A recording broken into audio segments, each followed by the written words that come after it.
Okay so अब हम पढ़ने वाले हैं केमिकल इक्विलिब्रियम। ओके उसके साथ आयनिक इक्विलिब्रियम भी पढ़ेंगे।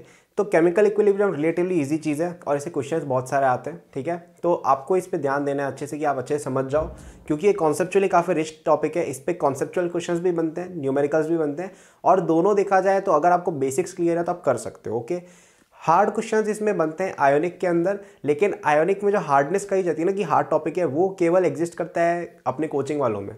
बाकी अगर आप जेई की बात करो, आईआईटी जेई एग्जाम की बात करो, एआई ट्रिपल की बात करो, जेई एडवांस, जेई मेन की बात करो, या किसी भी और एग्जाम की, so they usually do not ask you very tough questions. बहुत इजी क्वेश्चंस और बहुत सिंपल क्वेश्चंस आते हैं, कोई एक्सेप्शनल वगैरह कोई केस नहीं होता है ना।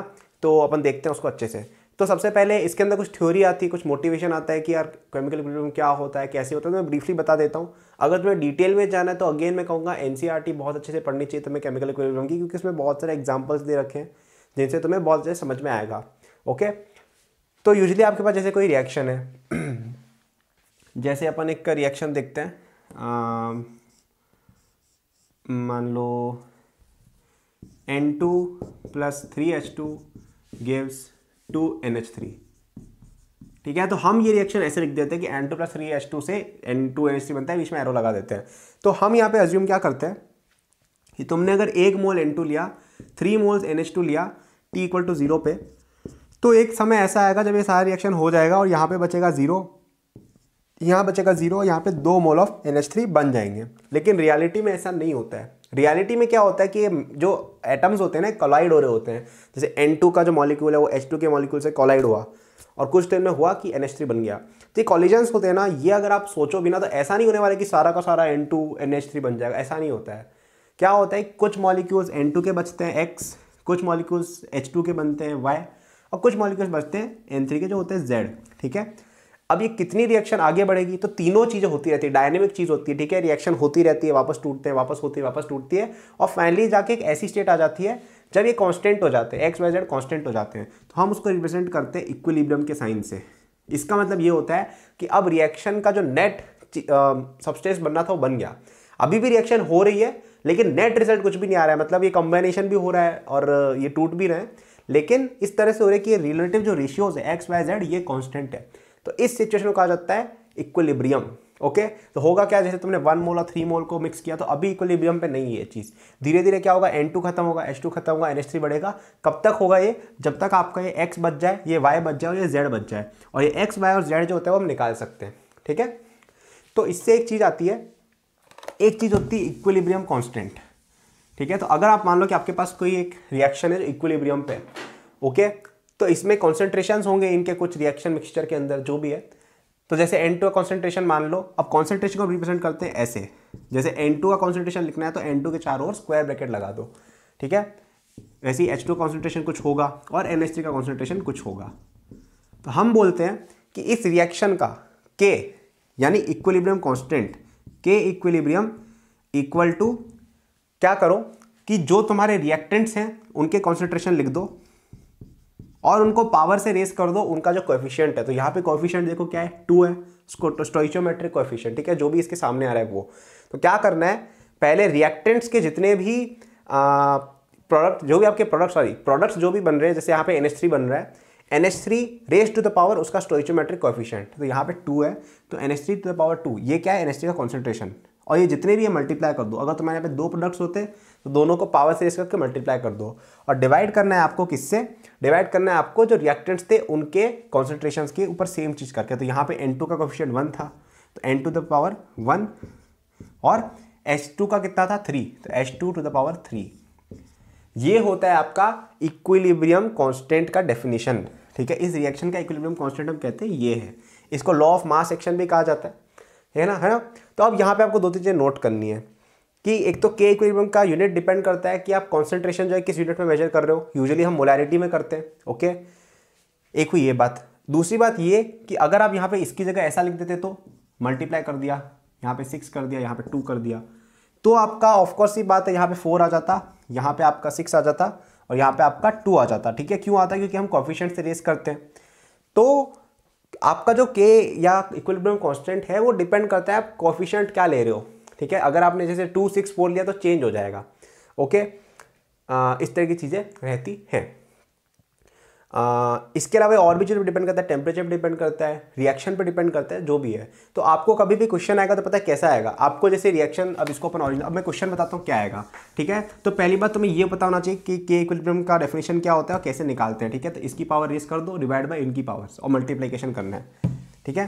तो ये मैं नीचे लिख रहा हूँ ताकि तुम लोग को कन्फ्यूजन नहीं रहे। यहाँ पे स्क्वायर, यहाँ पे 3 और यहाँ पे 1। तो जैसे तुम्हें ये इक्वेशन दी हुई थी, यहाँ पे 1, यहाँ पे 3 और यहाँ पे 2, और बोल दिया कि इसका k है जैसे 1 × 10⁻⁵ -4 कर लो, चलो ठीक है। अब मुझे नहीं पता कि इसकी वैल्यू क्या है। अब इसका यूनिट क्या होगा, m⁻⁻2 होगा, ठीक है। क्यों, यहाँ पे m² है, यहाँ पे m और m³ है, तो m⁻⁻2 यूनिट होगा। m क्या है आपका, मोलैरिटी, मोल पर लीटर, ओके।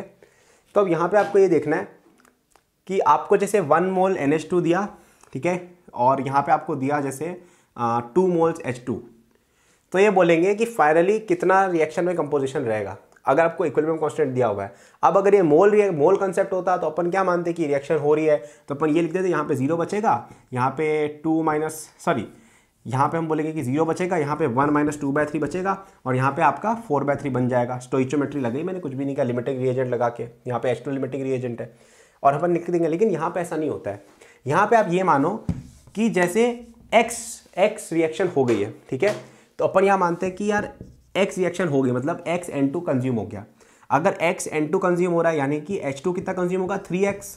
क्यों, क्योंकि जब x मॉलिक्यूल्स N2 से कंज्यूम होंगे तो 3x मॉलिक्यूल ऑफ H2 से कंज्यूम मतलब रिएक्ट करेंगे। तो यहाँ से अगर x हमने घटाया है यानी कि x रिएक्शन हो गई है, यानी यहाँ पे इस रिएक्शन के x टर्म्स हो चुके हैं। तो 1 - इसका कॉन्सेंट्रेशन, इसका 2 - 3x और इसका कितना होगा, 0 था ये, तो ये 2x बनेगा, ठीक है। अब अपन लगाते हैं इक्वेशन, ठीक है। याद कल मैं मिटाने वाला हूँ इसको क्योंकि बोर्ड में जगह नहीं रही। तो अपन क्या लिखेंगे, अपन लिखेंगे k = इसका रेज़ टू पावर दिस, तो 2x इसका कॉन्सेंट्रेशन है रेज़ टू पावर 2, ओके। यहाँ पे क्या होगा 1 - x, ये आपको कॉन्सेंट्रेशन दिया होता, 1m दिया था, 2m, ठीक है। और ये जो x है ना, ये भी मोलरिटी के टर्म्स में है, ये पावर 1 और ये कितना होगा 2 - 3x पावर 3। अब ये क्यूबिक इक्वेशन बनेगी जिसको आप सॉल्व करके आंसर निकाल सकते हो, ठीक है। अब ये सब इक्वेशन जो है वो देखो, अभी आपको लग रहा होगा कि इतनी अजीबोगरीब इक्वेशन है, कैसे सॉल्व होगी, लेकिन एग्जाम टाइम में हो जाती है, क्योंकि सिंपल होती है। तो चलो ये एक बात हुई। तो आपको बस इस इक्वेशन को सॉल्व करना है, आपका आंसर आ जाएगा, ठीक है। मैं थोड़ा बहुत बता भी देता हूँ कैसे सॉल्व करेंगे। तो ये 4x³ इधर हो गया, ठीक है, 4x², इधर क्या आ गया आपका 1 ठीक है। मैं डायरेक्ट लिख रहा हूँ, कैलकुलेट करके प्लीज़ लिखिएगा पूरा अच्छे से ताकि आप समझो। तो ये कांस्टेंट टर्म आ गई यहाँ पे, -2 - 3 -5,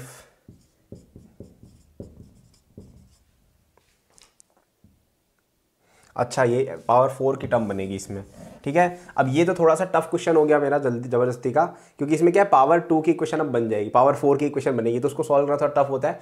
यूजुअली जेईई में इतना टफ नहीं देने वाले हैं वो लोग तुमको, तो चिंता मत करना। तो यहाँ पे तुमको थोड़ी सी अप्रॉक्सीमेशन वगैरह लगानी पड़ेगी। जैसे अपन ये देखेंगे कि x की वैल्यू बहुत कम होगी, आपको पता चल रहा है। x की वैल्यू कम इसलिए होगी क्योंकि आपका k बहुत छोटा है, ठीक है। तो अपन मान लेते हैं x की वैल्यू बहुत कम है, जैसे x है, तो 1 - इसको अपन x लिख सकते हैं, 1 लिख सकते हैं, और इसको अपन 2 लिख सकते हैं। तो एक तरह से ऐसा हो गया कि 2x का whole square equal to 1 × 10⁻⁴ into 1 × 2 का क्यूब, ठीक है। इसको आप सॉल्व करो तो x तुम्हारा आ जाएगा लगभग कितना 1.4 × 10⁻⁻2, और ये काफ़ी छोटा भी था। 1.2 10⁻⁻2 is very small compare to 1 या 2, ठीक है। तो यहाँ पे अपन गेट अवे हो गए। तो बेसिकली मैंने क्या किया, मेरे पास एक अजीब सी इक्वेशन थी जिसमें 1 - x और 2 - 3x आ रहे थे, और क्योंकि मेरा k छोटा था तो मैंने मान लिया कि यार x जैसे बहुत छोटा आ रहा होगा, ठीक है। तो मैंने माना कि x इतना छोटा है कि 1 - x को मैं अप्रॉक्सीमेटली 1 लिख सकता हूँ, और आ भी रहा है ना, देखो ये 0.014 है, तो 1 में से 0.014 हटा दे तो ऑलमोस्ट 1 ही बचता है, और 2 - 3x भी लगभग मैंने 2 लिख दिया और फिर सॉल्व कर लिया। फिर मेरे पास जो x की वैल्यू आई वो मैंने देखी कि हाँ ये तो छोटी थी, यानी अपना अजम्पशन ठीक था। अगर ये बड़ी वैल्यू आती कुछ जैसे 1.14 आ जाती तो अपन को सोचना रहता, लेकिन नहीं आई तो अपन बच गए, ठीक है। तो ये इसकी यही क्वेश्चन होता है इक्विलिब्रियम में, ठीक है। आपको कुछ रिएक्शन दी होगी, उसका k दिया होगा, और आपको बोलेंगे कि इसमें स्टार्टिंग में इतने मॉलिक्यूल्स डाले थे, या इतना मोल्स डाला था, या इतना मोलैरिटी था, और फिर आपको निकालना है कि इसके अंदर क्या इसका फाइनल कॉन्सेंट्रेशन होगा। तो क्या करना है, अपन मान लेंगे कि x रिएक्शन हुई तो 1 - x लिख दो, इधर 2 - 3x, इधर 2x, डिपेंडिंग ऑन स्टोइचोमेट्रिक कोएफिशिएंट। ये x यहाँ पे इसलिए कटा है क्योंकि हमने माना है कि x रिएक्शन हो गई, मतलब x टाइम्स ये रिएक्शन हो गई है। अब यहाँ पे 3x क्यों घटा है, क्योंकि जब जब x मॉलिक्यूल N2 के कंज्यूम होंगे तब 3x मॉलिक्यूल कंज्यूम होंगे H2 के और 2x मॉलिक्यूल बनेंगे NH3 के। तो यहाँ पे 2 - 3x, यहाँ पे 0 था पहले तो 1 तो 2x हो गया। अब यहाँ पे पहले से NH3 होता जैसे 1 मोल तो 1 + 2x लिखते हैं। फिर क्या किया अपने k की वाली इक्वेशन लिखी, इसका पावर 2 डिवाइड बाय इसका पावर 1 इसका पावर 3। फिर हमने देखा कि यार k इसमें बहुत छोटा है तो होपफुली x की वैल्यू छोटी आएगी, तो हमने 1 - x को अप्रॉक्सीमेटली 1 लिख दिया, 2 - 3x को अप्रॉक्सीमेटली 2 लिख दिया और सॉल्व किया, x की वैल्यू निकाली और उसे पता चला कि हाँ यार ये तो छोटा है, तो अपना अजम्पशन ठीक था। ओके, तो अब ये मैंने क्यों किया अप्रॉक्सीमेशन, कि मैं अप्रॉक्सीमेशन नहीं करता ना तो पावर 4 की इक्वेशन बन जाती है, इसको सॉल्व करना मुश्किल है। तो यहाँ पे आपको ये देखना होता है कि अगर आपके पास जैसे 1 - x या इस तरह की टर्म है कि कांस्टेंट माइनस समथिंग है, तो वहाँ पे आप उसको कांस्टेंट के बराबर कर सकते हो इक्विलिब्रियम में, अगर वैल्यू छोटी आपको लग रही है। फिर सॉल्व करो, x अगर सच में छोटा आता है तो यानी कि वो आपका अजम्पशन सही था। अब ये चीज़ चलो मैं थोड़ी जल्दी बता दी, ये चीज़ हम वापस से देखेंगे आयोनिक में, तो घबराना मत एकदम से कि ये क्या बता दिया। ओके, तो ये तो था आपका k। अब ये जो मैंने आपको बताया ना ये था आपका Kc। C क्यों, Kc फॉर कॉन्सेंट्रेशन, तो ये Kc था Kc। उसमें आप क्या करते हो मोलैरिटीज के टर्म्स में लेते हो। अब अगर तुम ऐसा करते कि पार्शियल प्रेशर्स के टर्म में लेते, क्योंकि देखो ये गैसेज है आफ्टर ऑल, N2H2 और NH3 गैसेज होती हैं। अब मैंने पहले ही माना था कि चलो कुछ सॉल्यूशन मोड में कुछ ऐसा हो रहा होगा कि अपने ऐसे यूज़ कर लिया। अब कभी कभी क्या होता है गैसेज की रिएक्शन हो रही होती है तो पार्शियल प्रेशर्स यूज़ होते हैं। तो अब यहाँ पे वैसे शायद डिपेंड करता है कि आप क्या यूज़ कर रहे हो प्रोसेस, लेकिन हम लिखते हैं Kp। ठीक है, Kp होता है क्या, जैसे Kp के टर्म्स में लिखेंगे तो क्या होगा, पार्शियल प्रेशर ऑफ NH3 का square divide by partial pressure of N2 into partial pressure of H2 का क्यूब। ठीक है, ये क्या है आपका, ये आपका Kp का इक्वेशन हो गया। ठीक है, Kp कुछ भी नहीं होता है, Kp is a different way of writing the equilibrium constant. तो उसमें हम क्या करते हैं पार्शियल प्रेशर ले लेते हैं। ठीक है, पार्शियल प्रेशर मैंने आपको बताया था क्या होता है। पार्शियल प्रेशर बेसिकली ये होता है कि आपके पास जैसे कुछ गैसेज है जिसके अंदर N1 मोल्स है एक गैस के, N2 मोल्स है दूसरी गैस के, N3 मोल्स है तीसरी गैस के, एंड सो ऑन, और टोटल प्रेशर P है। तो P1 या पार्शियल प्रेशर ऑफ गैस 1 क्या होगा, P1 = N1 अपॉन सारों का सम इंटू P। ठीक है, तो तुम्हारा टोटल प्रेशर अगर P है तो हम बोलेंगे कि partial pressure of gas 1 is given by N1 divide by sum of all N's into total pressure. ठीक है, ये हो गया आपका पार्शियल प्रेशर ऑफ गैस 1। तो वैसे ही NH3 का प्रेशर निकाल लो, पार्शियल क्या है। ठीक है, तो वो कैसे आएगा कि आपके पास टोटल प्रेशर जैसे कुछ दिया हुआ है तो उसमें N1 इसके मोल्स मान लिए NH3 के और डिवाइड बाय टोटल मोल्स जो भी हैं और उससे निकाल सकते हो। ठीक है, तो ये बहुत ज़्यादा कोई वो खतरनाक चीज़ नहीं है।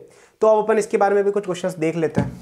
ठीक है, तो जैसे तुम्हें Kp की वैल्यू दी हुई है कितनी है। अब यूजुअली ये जो प्रेशर होता है ATM में मेजर किया जाता है, एटमॉस्फेयर। ठीक है, तो मान लो कि यहाँ पे ATM पावर -2 दिया हुआ है। ठीक है, तो हमको ये बोल रखा है कि इसके पहले अपन ने 1 मोल लिया, इसका 0 मोल लिया, तो क्या होगा, तो 1 - x वापस करेंगे। यहाँ पे क्या करेंगे, यहाँ पे 2 मोल्स, जैसे 3 मोल्स लिया तो 3 - 3x और यहाँ पे क्या लिखेंगे 2x। ठीक है, तो पार्शियल प्रेशर देखते हैं कितना होगा। तो अगर आप मान लो कि टोटल रिएक्शन का प्रेशर था P, ठीक है, और यूजुअली P भी दिया होता है, तो इसका मोल फ्रैक्शन कितना होगा, सारों का सम, अब सारे मोल्स का सम करें तो कितना होगा 1 - x + 3 - 3x + 2x, तो कितना हो जाएगा ये 4 - 2x। ठीक है, ये हो गया इसका मोल फ्रैक्शन, ये हो गया इसका मोल फ्रैक्शन और ये हो गया इसका मोल फ्रैक्शन। ठीक है, मोल फ्रैक्शन आ गया सबका। इसको अगर अपन प्रेशर टोटल से मल्टीप्लाई करेंगे तो पार्शियल प्रेशर आ जाएगा हर गैस का, तो P into this, P into this, P into this. ठीक है, अपन लिख देते क्वेश्चन Kp जैसे आपको दिया हुआ था, तो Kp = इसका पावर 2, तो P into 2 - 2x upon 4 - 2x का होल स्क्वायर। ठीक है, divide by P into 1 - x divide by 4 - 2x। ये थोड़ा सा हल्का हो गया मैं इसमें, इससे करता हूँ। ठीक है, इसका पावर 1 इंटू, दिख रहा है ना सबको माइक में, क्या देख लेता हूँ मैं, हाँ दिख रहा है। ठीक है, into P into 3 - 3x divide by 4 - 2x का होल क्यूब। ठीक है, ये प्लीज़ ध्यान से समझना, मैं वापस समझा देता हूँ क्या किया मैंने। तो मैंने आपको बताया Kc कैसे लिखते हैं। वैसे ये Kp भी एक टर्म होती है। Kp क्या होती है, प्रेशर के टर्म्स में लिखे जाने वाला इक्विलिब्रियम कांस्टेंट। ठीक है, उसमें हम क्या करते हैं, जो हमने Kc में किया वही की वही चीज़ कर रहे हैं, बस यहाँ पे पार्शियल प्रेशर्स का यूज़ कर रहे हैं। पार्शियल प्रेशर्स क्या होता है, आपका total pressure of a gas लो, उसको मल्टीप्लाई करो उस गैस के कितने मोल्स हैं, डिवाइड कर दो टोटल मोल्स के अंदर, मतलब कि वो गैस प्रेशर में कितना कॉन्ट्रीब्यूशन दे रही है। ठीक है, तो basically it's a multiplication of partial pressure with the, sorry it's a multiplication of total pressure with the mole fraction of the gas. Mole fraction तो हमने पहले जैसे क्वेश्चन में आया कि Kp इतना दिया है और इतना प्रेशर है गैस का, P की कुछ वैल्यू जैसे 1 atm मान लो। ठीक है, तो ये मान लो कि ये रिएक्शन है 1 atm पे हो रही है, Kp की वैल्यू 1 × 10⁻⁴ दे रखी है और इसके इनिशियली 1 मोल और 3 मोल्स लिए, तो बताओ कि फाइनली इक्वेशन में कितना प्रेशर होगा तीनों गैसेस का। ये जैसे क्वेश्चन है, तो हमने ये माना कि इक्विलिब्रियम पे x कंजम्पशन हुआ, तो 1 - x हुआ इसका मोल्स, 3 - 3x हुआ इसका मोल्स और 2x हुआ इसके मोल्स बने हुए इक्विलिब्रियम पे। x हमें फाइंड करना है। अब हमें निकालना है मोल फ्रैक्शन। तो मोल फ्रैक्शन के लिए क्या करो, moles divide by total moles. इसके मोल्स कितने थे 1 - x, टोटल मोल्स निकाले 1 - x plus 3 - 3x plus 2x, तो वो कितने आ गए 4 - 2x। तो 1 - x डिवाइड बाय 4 - 2x क्या आ गया, इसका मोल फ्रैक्शन। तो इसको अपन टोटल प्रेशर से मल्टीप्लाई किया P से, ठीक है, तो ये आ गया partial fraction of N2। Similarly इसका भी हमने वही चीज़ किया, इसका भी वही किया, तीनों के पार्शियल प्रेशर्स आ गए। फिर अपन को क्या करना है, फिर अपन को Kp वाली इक्वेशन लगा देनी है। तो Kp की वैल्यू कितनी होगी, इतनी दे रखी थी, इक्वल टू इसका पार्शियल प्रेशर का पावर 2, ठीक है, इसका पार्शियल प्रेशर लिखा ये देखो कॉपी पेस्ट और पावर 2 डिवाइड बाय इसका partial pressure raise to power 1, तो ये देखो ये लिखा पावर 1 किया, इसका partial pressure raise to power 3 क्योंकि 3 कोफिशिएंट है। अब इसमें P की वैल्यू हमें 1 ATM दे रखी थी, तो 1 ATM डाल दो तो ये उड़ जाएगा क्योंकि 1 है सब जगह। और फिर जो भी इक्वेशन आएगी उसको सॉल्व कर लो, ठीक है। अब यहाँ पे भी मैं जैसे अज्यूम कर रहा हूँ कि तुम्हारा x बहुत छोटा होने वाला है, सॉल्व भी कर रहा हूँ देखो मैं तुम्हारे लिए, ताकि तुम लोग को समझ में आए कि कैसे सॉल्व करना है। तो अपन मान लेते हैं कि x बहुत छोटा है, तो 10⁻⁴ इधर हो गया, इधर आपका बचेगा 4x², ठीक है, और नीचे 4 - 2x की वैल्यू 4 हो जाएगी लगभग, तो ये आपका 16 बचेगा, ठीक है। अब इधर अपन मल्टीप्लाई कर रहे हैं क्या, इधर 1 - x को 1 मान लो, इसको 4 मान लो, इसकी पावर 1 है, इधर 3 - 3x को 3 मान लो, इसकी पावर 4 मान लो, तो 3। तो x² कितना हो गया आपका 16, ये 4 हो गया, ये 4 कट गया, ठीक है, तो 3/4 का क्यूब × 10⁻⁴, ठीक है। तो ये लगभग आपका जो भी आ जाएगा कितना, ये x² इक्वल टू 10⁻⁻⁴ इंटू 27/64.4 आसपास है ये। तो ये लगभग x की वैल्यू हो जाएगी आपकी 7 × 10⁻⁻3, ठीक है। कैलकुलेट करके देखना कितना है, तो जो भी आप निकाल लीजिएगा। तो पॉइंट ओवरऑल ये था जो मुझे बताना था आपको कि आपको केपी के क्वेश्चंस, केसी के क्वेश्चंस कैसे करने हैं, ठीक है। थोड़े से कैलकुलेशन हैवी लगते हैं जब स्टार्टिंग करते हो, ठीक है, क्योंकि बच्चे ये लिख नहीं पाते हैं। तो स्टेप्स क्या क्या है, पहले आप अज्यूम करो कि जो भी गिवन मोल्स है वो लिखो, फिर आप इक्विलिब्रियम पे मान लो कि एक्स कंजम्पशन हुई है, स्टोइचोमेट्रिक कोएफिशिएंट्स के हिसाब से आप लिख दो कि कितना मोल्स बचेगा, कितना मोल्स बनेगा। फिर उन पे आप पार्शियल प्रेशर्स निकाल लो मोल फ्रैक्शन के थ्रू, और फिर केपी की इक्वेशन लगा के सॉल्व कर लो, ठीक है। अप्रॉक्सीमेशंस करनी है कि जब भी a - bx फॉर्म का कुछ है तो उसमें x की वैल्यू तुम लगभग 0 मान लो और कैलकुलेट कर लो। अब यहाँ पे ऑलमोस्ट 0 आ भी रही थी, काफ़ी छोटी थी कंपेयर टू 1, तो काम चल गया। और जेई में ऐसे क्वेश्चन ही आएंगे जहाँ पे ये अप्रॉक्सीमेशन चल जाएगी, क्योंकि उसके बने तो 4 डिग्री की क्वेश्चन कैसे सॉल्व करोगे भाई, है ना। तो चलो ये कुछ सिंपल क्वेश्चन हो गए। अब केपी केसी में रिलेशंस होते हैं और भी बहुत सारी चीज़ होती है जो हम देखेंगे नेक्स्ट वीडियो में। ये वीडियो थोड़ी लंबी हो गई, तो प्लीज़ एनसीईआरटी से इनके बारे में और रीड करना। थ्योरी है थोड़ी बहुत इक्विलिब्रियम से रिलेटेड कि इक्विलिब्रियम क्या होता है, समझा रखा है अच्छे से, तो प्लीज़ पढ़ना, तुम्हें यूजफुल लगेगा वो। और ये एग्जाम्पल्स एक बार वापस देख लेना, क्योंकि फंडामेंटल चीज़ है, इससे क्वेश्चंस बनता ही बनता है, और नहीं बनेगा तो आयोनिक में आएगा, तो प्लीज़ एक बार देख लेना है। Okay, thank you for watching this video till the and. I am sure that you enjoyed it. यदि आप अपनी पूरी जेई प्रिपरेशन मेरे साथ करना चाहते हैं तो आपको डिस्क्रिप्शन में मेरे जेई के फुल कोर्स का लिंक मिल जाएगा। इस कोर्स में आपको जो यूट्यूब पे मेरे लेक्चर्स और प्रॉब्लम सॉल्विंग के वीडियोस मिलते हैं उसके कंपेयर में बहुत ज़्यादा कंटेंट है, एंड आपको यहाँ पे प्रैक्टिस शीट पे सोल्यूशन, टेस्ट सीरीज पे सोल्यूशन भी मिलती है। It's a complete solution, you can rely on it. आप यदि किसी कोचिंग जाते हैं या अगर आप सेल्फ स्टडी करते हैं, in both cases it will be very useful, so do check it out. Okay, इसके अलावा मेरे जेई के फ्री नोट्स भी डिस्क्रिप्शन में लिंक्ड है, एंड डिस्क्रिप्शन में और भी मैंने बहुत सारे रिसोर्सेज फॉर स्टूडेंट्स डाले हुए हैं, जैसे the books that I recommend, my social media and my newsletter in case you want more content or if you want to approach me with any doubts or suggestion.